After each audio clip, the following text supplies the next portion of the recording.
Want to try and figure out what that hiring manager in your life is thinking? Let us help you try and figure it out.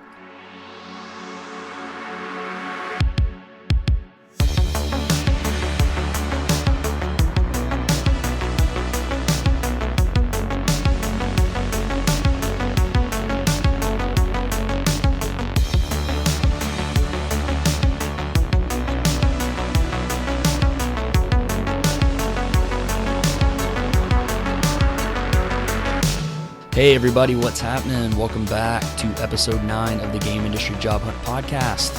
My name is Joe King. I'm so glad you're with us. Really excited about this episode. In this one, we're talking with my friend Hilary Goldstein. Hilary is a growth marketing expert and consultant.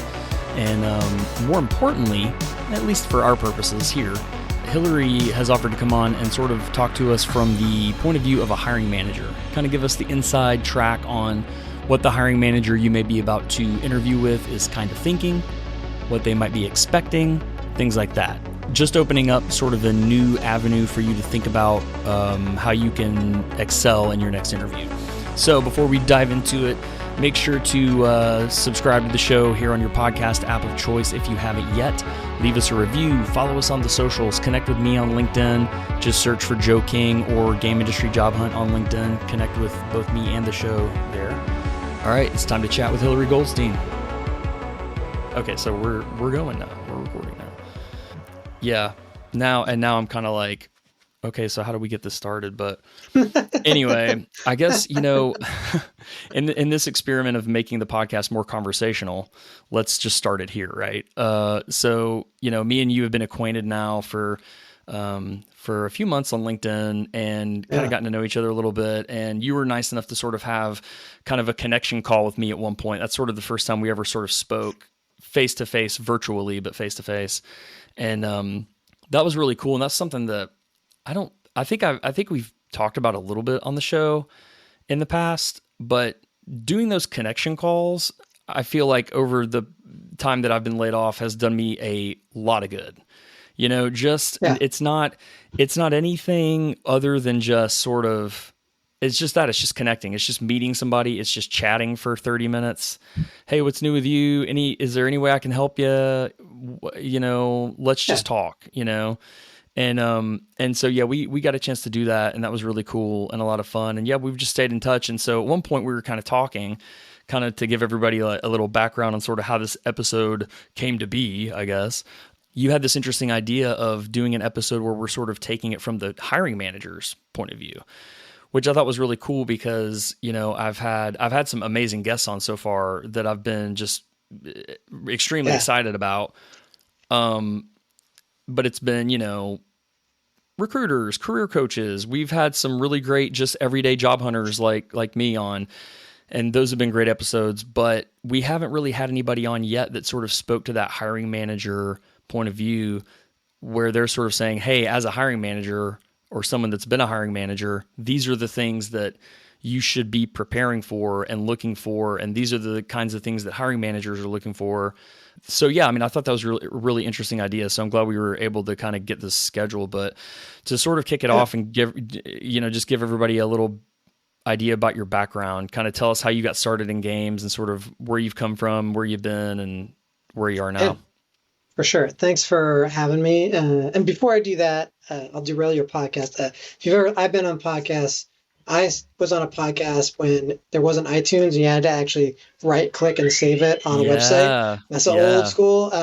So I derail every podcast conversation. So sorry, this is going to be a 2-hour long podcast. Well, I'd rather you derail it than I derail it myself enough. So at least we're going to have some derailment variety here. That's probably good for everybody. Yeah, I was going to go back to what you said about how we connected the first time, which is something I learned. I left my last job, which we'll get to my history in a second, and I wanted to just do something on my own. And part of that reason is I think what a lot of your listeners are experiencing, which is like the industry is pretty volatile, and there's a sense of you kind of invest yourself in somebody else's world, and employees tend to have more commitment than employers. Right. And even when you get this sense of like, I'm a family, whatever, people can work somewhere for 10 years and then be surprised, right, that they get let go. And I just didn't want to have that experience anymore. I wanted to have more control over my fate for better or worse, and just not feel like that powerlessness that I think a lot of us feel. No, But in totally. that process, yeah, in that process, and how I ended up talking to you is and I think everybody feels like a lot of people feel this way. I don't want to sell myself. I think that's really awkward. As a marketer, I like selling other things, but It's selling hard not yourself to is weird. sometimes as a marketer. Yeah, so I've never done like a hard pitch to anybody for my consultancy. Like what I actually do is it's just like you. I don't reach out to people going like, "Hey, can I get work?" I mean, obviously, if they come to me, I'm gonna talk to them. But Sure. like, I just reach either people that I've known who've worked with me in the past, or I have a lot of people that respond, that react to stuff that I post on LinkedIn or that I follow on LinkedIn, and I just honestly just hit people up and I say, "Hey." Like I'm doing my own thing now, and I'm just wondering if you can give me advice because I've seen you talk or whatever. And so I just have a lot of these conversations, and it's not a like, oh, which ones work out or which ones don't. It's really I'm coming at it not from a business side, but like a human side, which is just when you, especially when you are in like a company, right? You get isolated, I think, from the rest of the industry because you're focused on the company, you're doing a lot of work, and there's almost an awkwardness of like That's talking to so other people true. feels like you're Yeah. cheating on your It's so company. true. And then Yeah, really quick too, just from yeah, as a fellow, I don't know if I would consider myself a marketer per se, but as someone that is in the marketing world, community management, yeah, social media, my brain always goes to I'm a representative in a very, very real way of whomever yeah, I'm working for. Should I be saying this? Should I be saying that? Is this a thing that I need to weigh in on? Is this a yeah, thing that could come back to bite me later?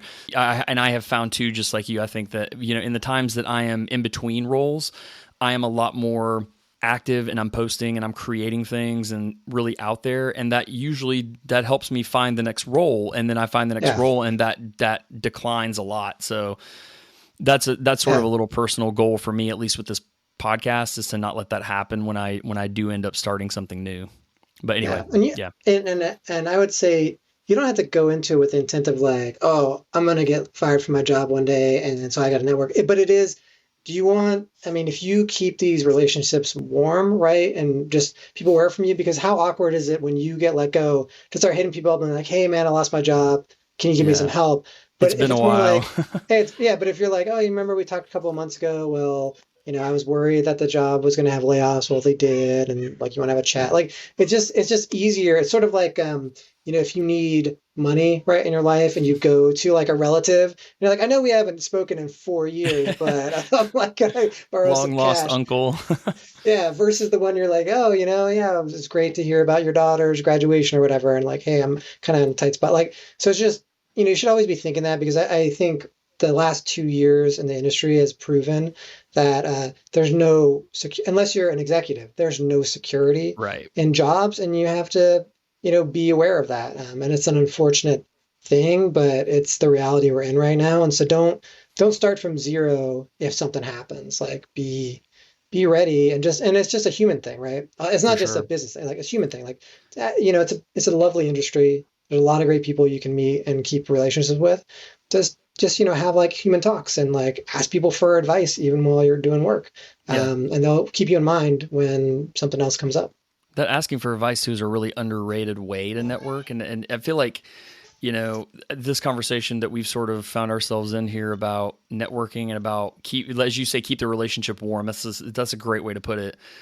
And I feel like we have probably touched on this somehow in each of the last, I mean, maybe every episode, honestly, now that I think about it. We're on episode 9 now. And I think probably every episode, something to this effect has come up of, network, but keep networking. Don't stop when you find something. Keep going. Keep being involved and building relationships. And I think that I think the idea of asking for advice is a really underrated way to do that. That's sort of another thing we've touched on recently is how networking can be a little awkward, especially for some people that are more introverted, things like that. And you're kind of like, what do I say? What do I say when I reach out to this person on LinkedIn? Like, hey, how's it going? And it's weird, but I think that approaching it that way of, oh, hey, maybe we're peers, maybe you're more senior than I am. You've got more experience than I do, but it's always good to learn from what other people are doing, regardless of those sort of seniority type levels or issues. And I think that's a really good way to to sort of broach that conversation of, hey, I'd love to talk to you. And frankly, that's how I've done it in several of my sort of connection calls. Is it's been oh, hey, I'm, starting a consultancy. I noticed that you've been doing that for a while or whatever. Can you sort of just share with me your journey? And, even asking for advice, or for me, that one was kind of that was sort of the touchstone question was, can you share your journey with me? Kind of how did you get to where you are in consulting or marketing? Or a friend of mine, John Steven Stansel, who's an amazing social media manager, really well known in that world, and we had never really connected in that sort of having a call, and chatting. And so we did, and that was awesome. And it was just sort of that same kind of thing, like, hey, we've known each other for a while, but I've never really gotten a chance to talk to you and see what kinds of things I can learn from you. And so we did that. And it was really cool. Yeah, that's cool. Yeah. Yeah, I mean, I would give one more piece of advice before we can talk more about me, which my favorite subject. But the last thing I'd say is that the other thing, even when you have a job currently, like I would ask people for their opinions on stuff. Because, so as an example, or let's say you're looking for a job. Right now, I think you're looking for a job, you're doing resumes, you're throwing stuff out there, you're like, why are these people calling back to me, or whatever it is, or can't land a job. But what I would do is if you're in the industry, you have a friend, it doesn't have to be in your discipline, right? Maybe you do QA, but you were really good friends with like a community director or whatever. Somebody who's a hiring manager. Like, I would go like, hey, do you mind if I send you my resume, right? Like, could you just give me feedback? Because imagine you were trying to hire me. You don't have an open role, but just imagine you were trying to hire me for a role.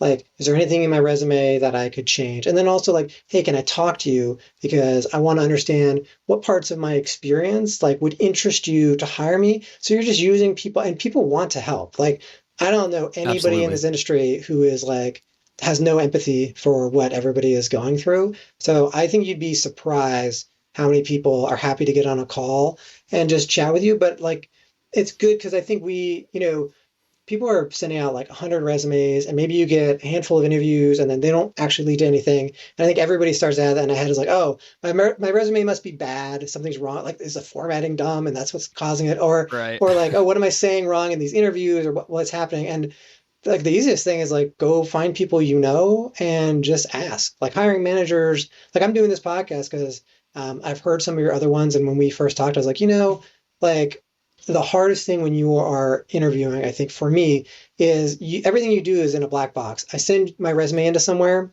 There's no feedback. The feedback is either like you want to chat or you never hear from them again, right? Right. And then you have the interviews. That's also in a black box. So you don't really understand like how they're feeling about you, what they're looking for, how many people are in the mix, right? What level of choice you are. And so hearing from hiring managers, I think, can help you go, okay, let's pull back the veil. But you can do that on your own independently with people who manage other people or who hire. You're going to say, hey, what would you recommend on this stuff? Like, I just wouldn't be shy about it because it can also give you comfort. Like, they say, dude, your resume is awesome. Your history is awesome. What you do is awesome.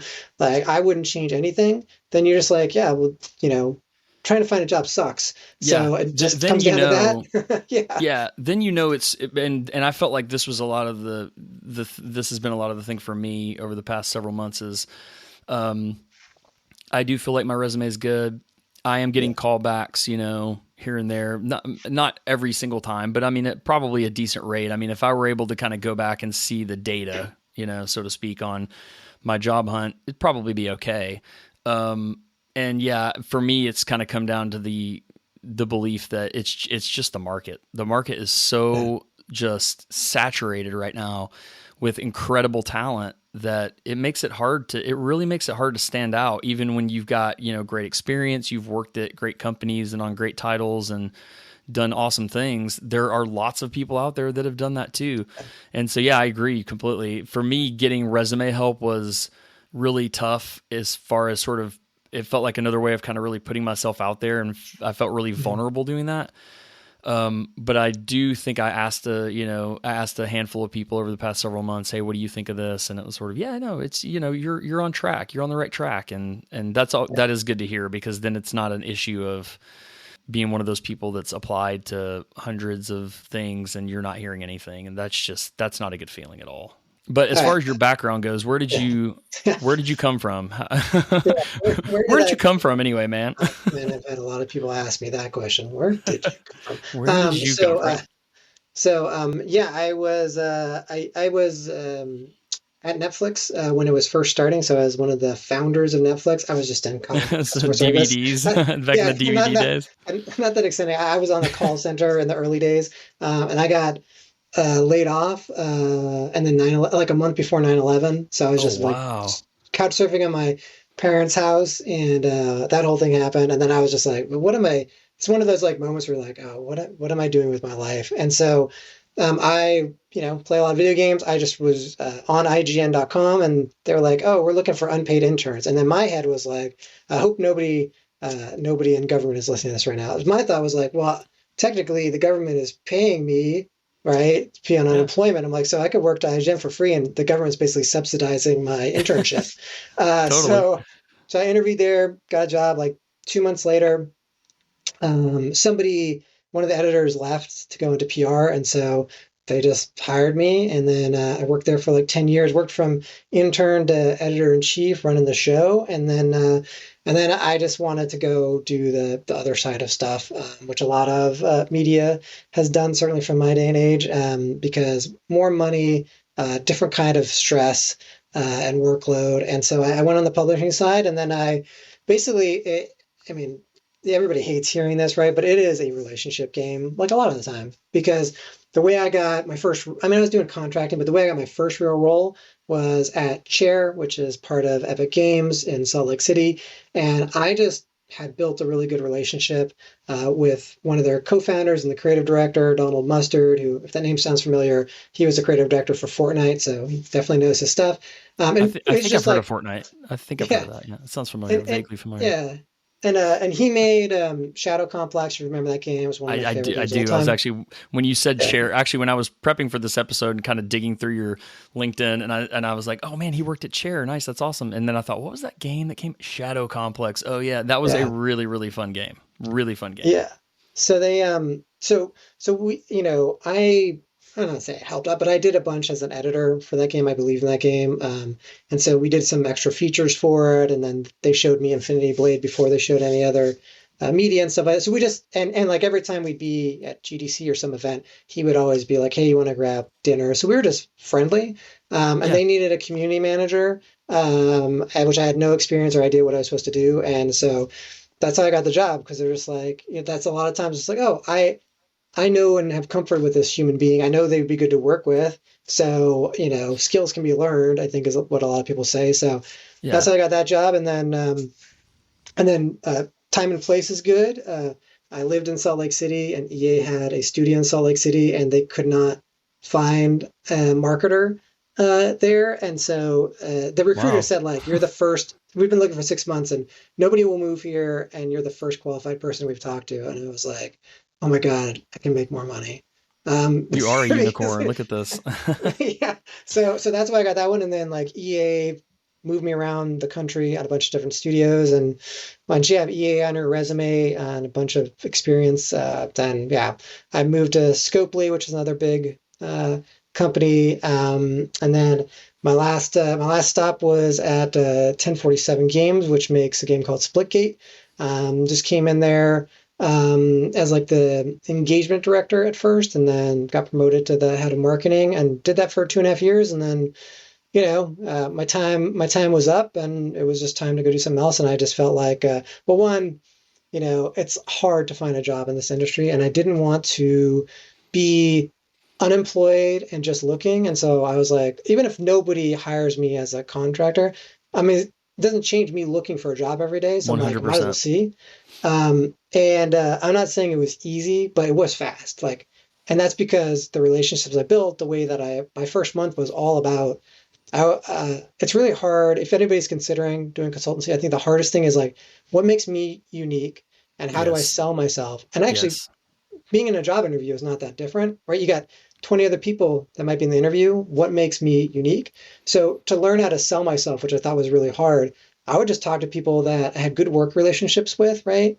who knew me, and I would just have catch-up calls, but then I'd be Yeah. like, hey, what would you say was made me unique from all the other marketers you worked for? Or like, how would you, sometimes I would pitch them kind of like the log line of my agency, and they gave me like real feedback, and what I thought from how I need to package myself was different than the way they described me. And the the conversations that were the most joyful or things I liked the most, I was like, oh, why am I not trying to market myself to the thing that I light up whenever I talk about these things? And so that's what helped me pivot. So real again, it is these conversations with people you've had work experiences with, like don't take them for granted. People will chat with you for sure. Yeah. One, because everybody else knows they're going to be in that situation one day, and they're going to want to call on you. So Absolutely. it's reciprocal, Yeah, and talking about setting yourself. We've also talked a lot here on the show about setting yourself apart, and that's a great example. That context of sort of starting to get into consulting and things like that. Which again, we've talked about my dipping my toe into that personally, and I had a really hard time with that same thing for a long time. And then I got a chance to have a conversation with Chris Tran, who is a really great career coach, and he's really active on LinkedIn. Some of you guys listening may know who Chris is, and I'm hoping to get him on as a guest here pretty soon. But I had a great conversation with him, and he sort of framed it like, make yourself the blank guy. Mm. Like if someone says we need someone who specializes in blank, like frame yourself as the blank guy. So then they're going to say, oh, we need somebody that specializes in community engagement and great events and giveaways and things like that. Oh, you want to talk to Joe King, Yeah. or like growth marketing, these kinds of things. Oh, you want to talk to Hilary Goldstein. That's what you want to do, is figure out what's that blank, like you're the blank guy, the blank gal, whatever it is. And it can't be like, because I tried this on him and he was like, no, that doesn't count. It can't be like strategy or social. Like it can't be really Yeah. broad. You really want to niche down. And you said it great. Like, what makes you light up when you talk about, what part of what you do makes you light up when you talk about it? I think that's a great way to sort of gauge how you can be the blank guy or the blank gal. That's key, I think. And when he told me that, it sort of clicked. And from there, I sort of started thinking for, several days, a couple of weeks, something like that. Okay, what am I? What's my blank? I'm the blank guy. What does that mean? And then I think I settled on some, some like engagement based things and really drill down into that, and that helped a little bit. No, I mean, I totally get where you're coming from on that. And look, I have a browser window open right now on Shadow Complex, and it's just blast from the past, dude. I'm telling you, we were talking a little bit before we started recording about my first podcast. You guys, it's not even really up anymore, I don't think, because we stopped paying the hosting fees years ago. But it was called Video Game Book Club, and so we would essentially talk about. The idea was to play a game and then talk about it like a book club, basically. Nothing super, revolutionary here, but we played Shadow Complex once. And I think we had an episode, we either had a whole episode about Shadow Complex, or we talked a lot about Shadow Complex in an episode because it came up somehow and we sort of went down the rabbit hole, and it was really good. But yeah, man, 9.4 out of 10 on IGN. So I don't know if you had anything to do with that or not, but it's pretty good. I think I did that review, so that's what I have to do with that. I think I gave it the 9.4. You're like, I love this game. Like we sort of said earlier, you and I talked, we're getting to know each other, and you had this really great idea, this great thought of, hey, let me come on, sort of talk about the hiring manager, the point of view, and, let's sort of address that. I thought that was great. So just to sort of ease us into that part of the conversation, I'd love to hear any general reflections you might have on having hired people in the past. Like, was there any particular process or frame of reference you sort of worked from as you were interviewing candidates and hiring? Or was it like, I'm just kind of going on the feel, it's like, okay, the feel, like, I like this person. Okay. Are they qualified? Yes. Okay. Then we go from there. Or kind of like, what was your internal process like in that regard? Yeah. So, I mean, every company, I think, has a different approach, but I will say, and nobody wants to hear this, but hiring people is really hard. I know getting a job is very hard, but hiring people is also hard. And actually, Yeah. I think hiring people now is harder because when I was at 1047, if I posted, hey, we're looking for a community manager, like in the past, like I've looked for that stuff at like EA and stuff. In the past, like I might get like 50 applications, right? I can get 5,000, and I'm not kidding you. I think when we looked for a graphic designer, we got 5,000 I totally applications, believe right? it. 100%. Which Totally believe and it. so, and a lot of them are junk, right? People are just throwing stuff out there. So there's like people who are just like, hey, yeah, I'm like a waiter and like I've never used Photoshop, but would you hire me? So you have to, like, I'm trying to unfortunately, get one thing into it. is, yeah, I mean, there's too many people. So, and as examples, sometimes you're just doing bulk ways to like sort through stuff. And so when people say have the right keywords in your resume, I mean, when it's 5,000 people, I'm literally typing in the things that I'm like, can filter out for it. One of them being games, because a lot of people will apply who don't have games experience. I'm like, well, let's focus on games people first. So it is important to make sure that's in your resume because I'm not using some fancy tool. I'm literally just, this is something basic in Greenhouse where I'm just like, which is a tool for applications. And I'm just going like games and like I might look for something else like maybe I want people who work indie or who ship some certain types of titles. And I'm just putting in a couple of things and then it filters out a bunch of stuff. And it's not like they're trash. It's more like if I got 5,000 people and I can narrow it to the 100 that I know already fit my look, then I'm going to start there. And if none of those fit, then I'll broaden it out. So it is really important more now than ever.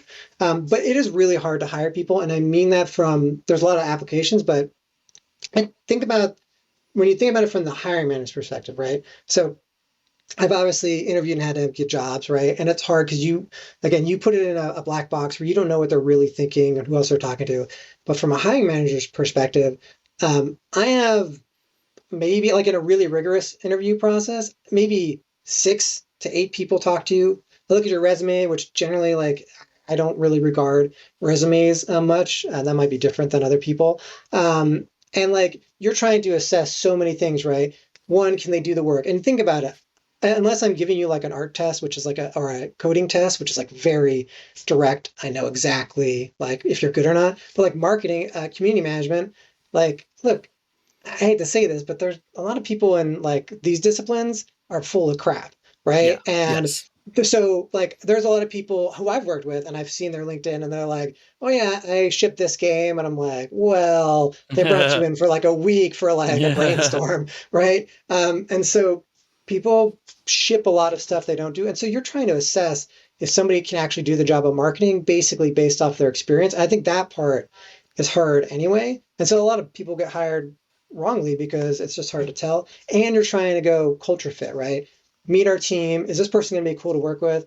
But again, maybe at best it's like 2.5 hours of conversation to come to like, out of all these people, this one's going to do it. And so Yeah. you hire a lot of the wrong people. That's very stressful. And then, the negative part is, and this is even before this current period of chaos we're in right now, but I've had stuff where myself, I'm the hiring manager, my team, everybody is like, they want somebody. And I'll be frank, like an executive comes in after their 30-minute call, is like, I don't know.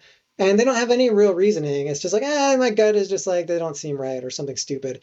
Yeah. And they're the boss and you can argue all you want, but sometimes that person wins out. And so you might get really far and really even get the assurance of like, we love you. You just got one more checkpoint. This guy, it'll be nothing. Yeah. And everybody wants you, but somebody who doesn't really do the work, like just has some random idea of why or some bias. And you feel like, oh my God, my dreams are crushed. Like, why didn't I get this? And it isn't because they didn't want you. It's because like, look, there's a bunch of shitty executives in the games industry. Mm-hmm. That's why we're in our predicament, right? Right. Yeah. Uh, like I think I just saw right there's financials coming out right now from like EA and a couple others, and they're like, "Oh man, we had to change our forecast. Even Nintendo lowered their forecast, and like we were wrong." And I'm like, "Well, why doesn't anybody blame the people who are doing the forecasting, Right. right? Maybe they just forecasted wrong, and it was always going to be this way." Yeah. And there's a whole other political reason why things get forecasted the way they do, and then don't get met. But you suffer the consequences, right? Mm-hmm. They didn't hit the numbers that they promised that they could never hit and now they've got to improve the margin. So, okay, they just randomly go, we got to get rid of 40 people. Mm-hmm. What are the 40 people, right? And that, a lot of this stuff is just unfortunate. So, try not to take it personally when you don't get a job because it's hard for us as hiring managers to like determine like who's good and who's not. Doesn't mean you're not good. Just means we might have had a bad assessment, right? Or something out of your control that's stupid is what blocked you. And so it is hard on us to even find the candidates. But I think interviews are really hard. And then the part of that, to go back to your question of like the process, a lot of times I wouldn't control the process even as a hiring manager, because the bigger companies, they all built usually a process. And so I've had some that are really rigorous and good, where maybe they have five like principles of the company, and they'll actually give each person who does an interview like a different principle to focus on. So they're not looking at experience. They might just be like, my job is, we believe in teamwork, right? It makes the dream work, or whatever. So my job is to ask you questions that understand how well you work with others. I think that process works pretty well, because, or at least actually trying to get to something tangible of like, does this person have some quality that we need here?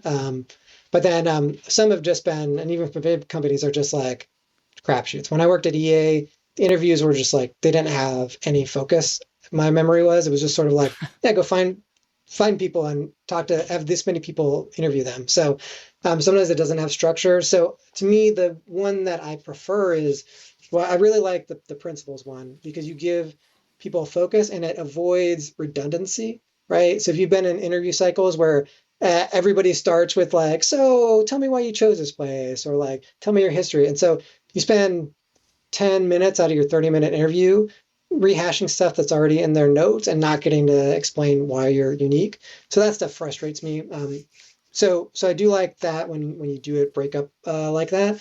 But then the things that I'm looking for, like me, it's thought.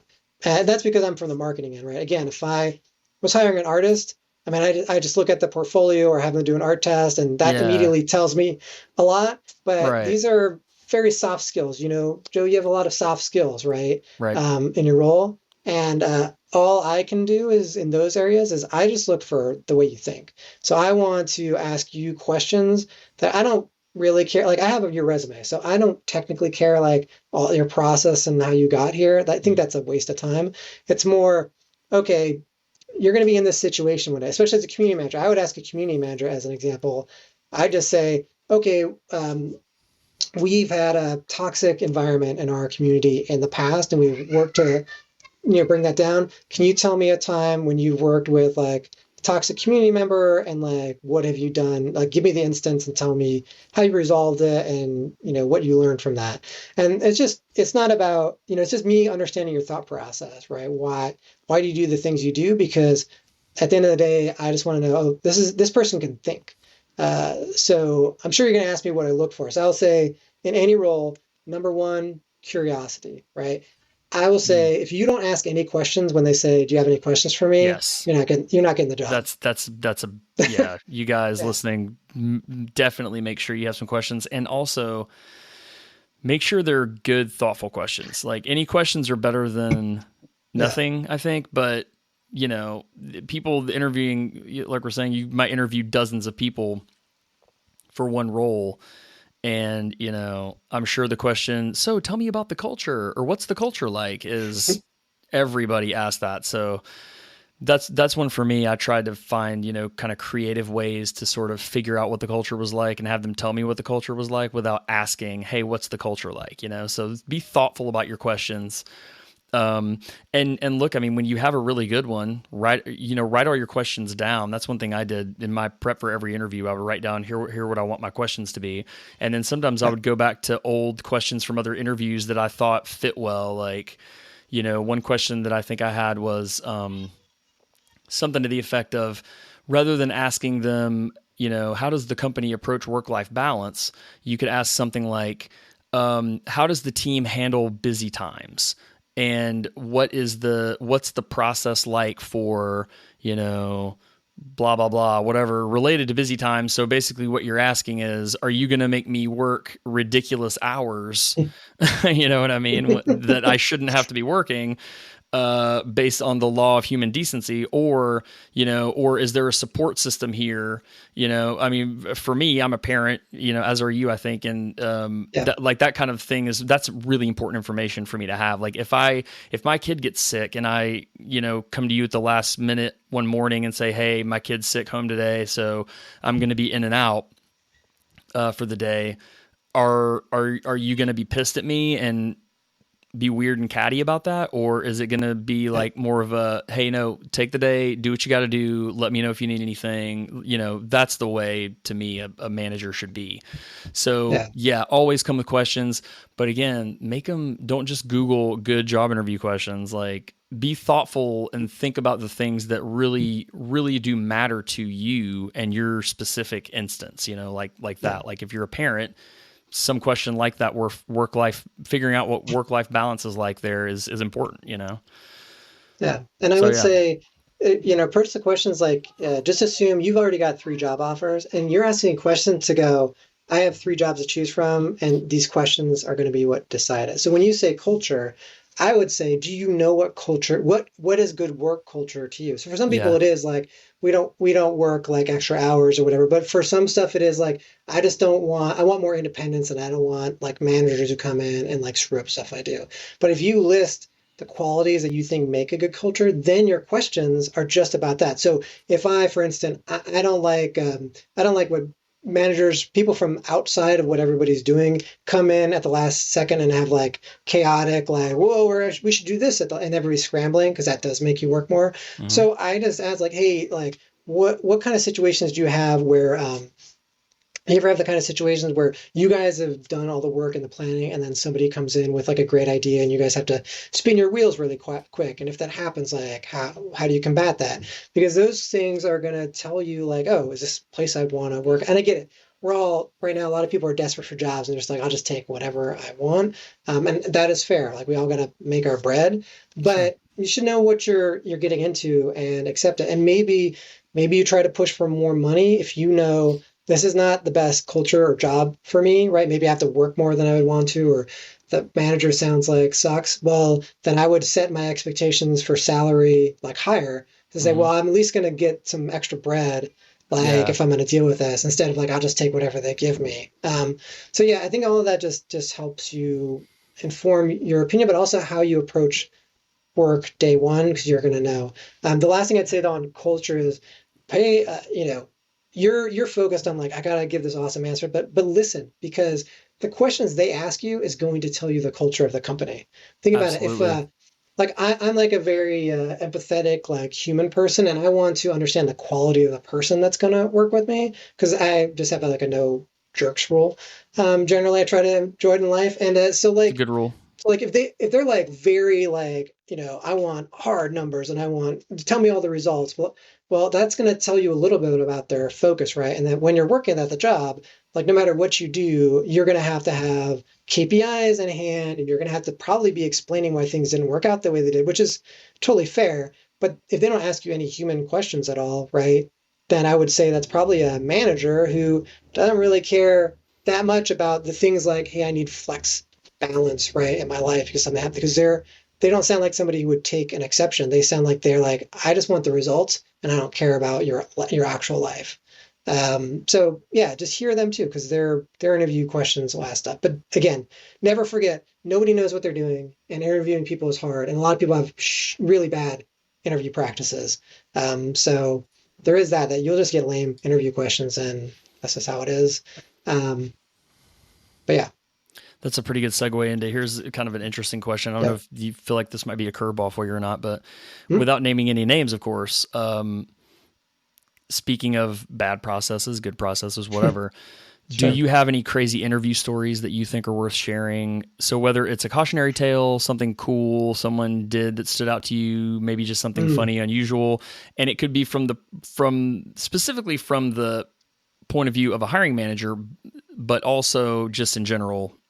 Everybody loves a good interview story. So, yeah. Well, first I'll tell one that won't relate to most people, but it's my favorite interview story because it happened to me, which was when I was leaving IGN and I was trying to get jobs. I went into a publisher, and I won't say which name, but I'll say that it starts with a U and they're French. The first interview, this guy comes in with several sheets of paper that are highlighted, and he just puts them in front of me. He's like, so you reviewed, I don't even remember which game. He's like, you reviewed this game and you only gave it a 6.5. And he spent the entire interview like making me justify answer for your review scores. Oh my God, that's wild. That's wild. Okay, but good or memorable interview stories. I'll say Yeah, I worked at a company where we had a really terrible, toxic boss that was protected by HR, and so we had a lot of people, and we spent too much time not doing the work, and a lot of time trying to protect each other from the chaos. And then they brought in somebody at one point for like a management position in the marketing org. But sort of with the sense of like, oh, the culture's bad and this person's going to help us fix it. And so everybody's stuff was like, everybody got very real. In our interviews, people will just like, here's a situation. It's like, how do we deal with this? And this person never talked about, oh, this is what I do in my job or whatever. She was just like consoling us, like, okay, well, here's, and she just like told us how we would improve life. And it was the most human set of conversations you could have. And it was like this lifeline, who then didn't accept the job. So we were all heartbroken. You're like, well, I mean, I guess that's not that surprising, but what a bummer. Yeah. That one's really memorable.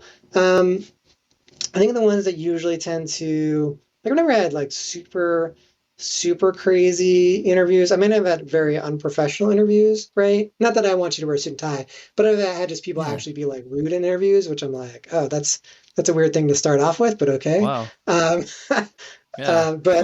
yeah, I think the ones that usually stand out are that they're personable because, you know, everybody's going to have like a list of stuff they've done on their resume and anybody can say, I did this or I did that. But it's like when you can connect, when you can tell a story in a human way, like that's how we learn, right? You think about it, you don't go read a novel and have it just be like this happened, this happened, this happened, right? You're reading, it's told in a way that is a story. And so I think the other piece of advice and the thing that will help you stand out is everybody can say the same piece of info. So, Joe, you're a community manager. You can say, hey, I took a company that basically didn't have any community or social media presence, and I built Discord and this, and we got this result. But there's going to be 10 other people interviewing that are all going to have that same story. So, how can Joe tell that story, right? Where it's actually a story, right, of something, right? And then it feels personal and you hear the struggle and your stories start with, right? There's a conflict, right? So what is the issue, right? Pose the issue in a way that's relatable. So I worked on a game where I came in and the previous community manager had really done a poor job. He basically allowed a lot of toxic people in the community, and we chased off a bunch of actually good players who then told other people that it was a bad space.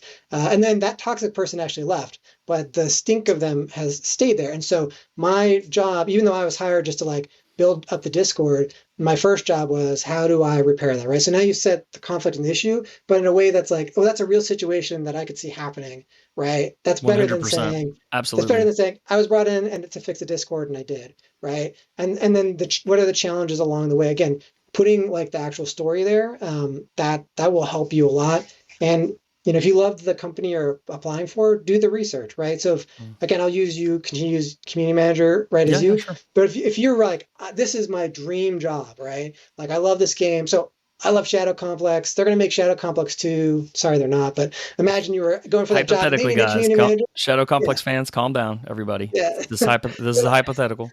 Yeah, they're looking for a community manager. This would be, I love this. I can't wait. I really want this job. So the first thing I would do, right, is forget what questions they're going to ask. I would be in their socials. I would look at their community. I would understand it. I would make my own assessment, right? Because at the end of the day, you're going to have to give them insight into what can be improved. And so I'd have that in my mind and I would definitely utilize that. So even if you don't directly say like, I noticed your Discord kind of sucks. What are the things about their Discord that could be improved? And do you have stories from your past experience of how you improve that? Because if you tell that in a way that they mentally in their own head are like, oh my gosh, that's exactly like us, like Yeah, you're going to get that job. Like you're going yeah. to get that job.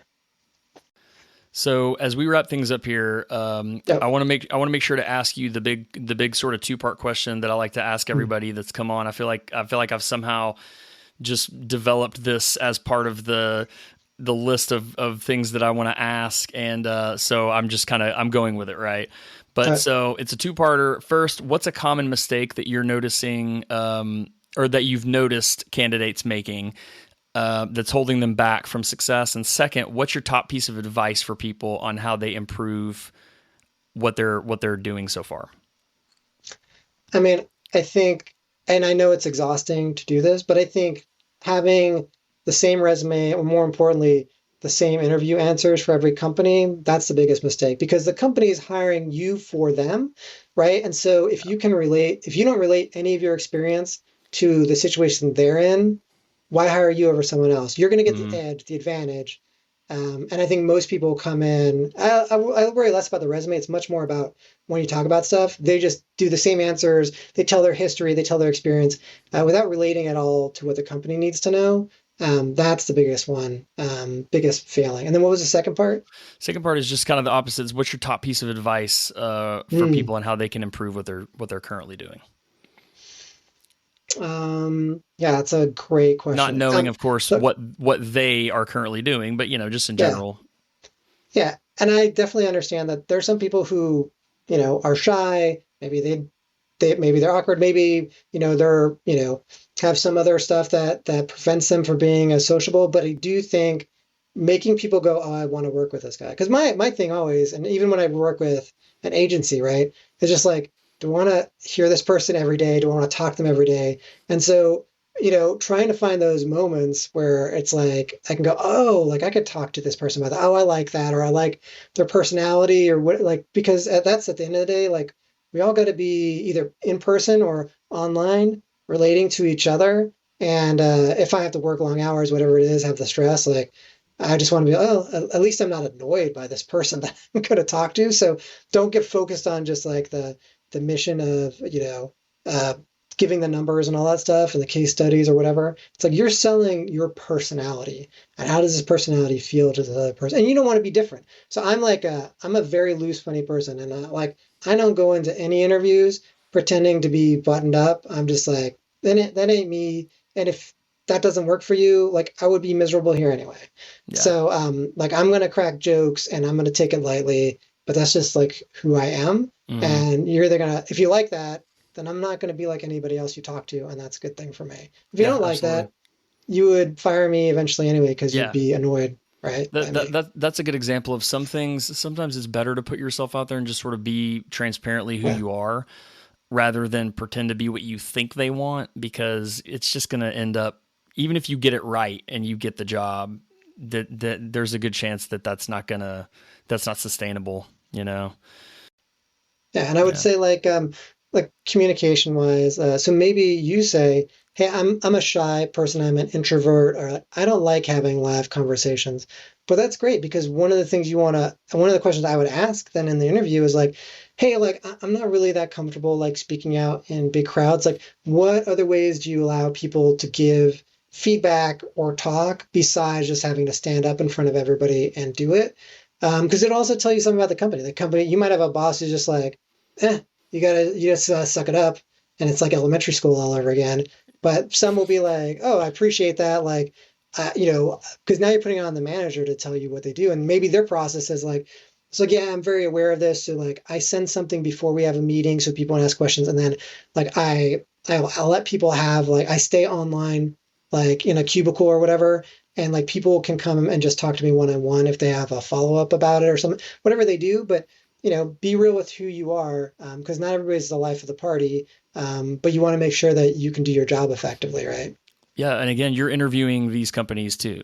I think Yeah, that's a really common thing that we all forget is you're the person looking for a job, and yeah, there feels like some level of, I don't like the word desperation because that's very, very loaded, but you know what I mean? Like you feel like yeah, you're the one that needs them.